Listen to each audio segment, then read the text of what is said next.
පෙරහැර කාලට පිටතින් පැමිණෙන එන බැතිමතුන්ට අවශ්‍ය සනිපාරක්ෂක කටයුතු වලට වැසිවතුරු පාලනය, එක්කම ජල භීතිකා රෝග පාලනය, එක්කම ඩෙන්ගු වගේ රෝග පාලනයට ගත යුතු සියලු දේවල් කරගෙන යනවා මේ වෙනකොට. ඒකම අපි විශේෂයෙන්ම පෙරහැර කාලය තුල මහජන සෞඛ්‍ය පරීක්ෂක කඳවුරක් වෙනම පූජා භූමියේ ස්ථාපිත කරනවා.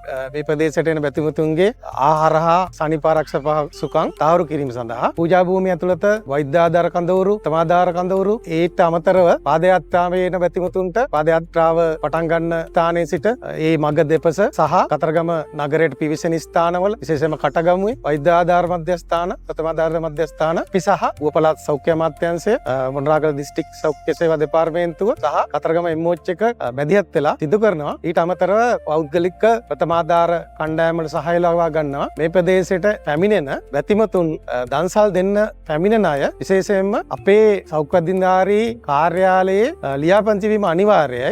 එහෙම ලියාපදිංචි වුණාම අපි සහතිකයක් නිකුත් කරනවා. ඒ සහතිකය මේ ප්‍රදේශයේ ගන්න පුළුවන් අවස්ථාන දෙකක් තියෙනවා. ප්‍රධාන වශයෙන් එකක් අපේ කතරගම සෞඛ්‍ය අධිකාරී කාර්යාලය තියෙනවා රෝහල පිටිපස.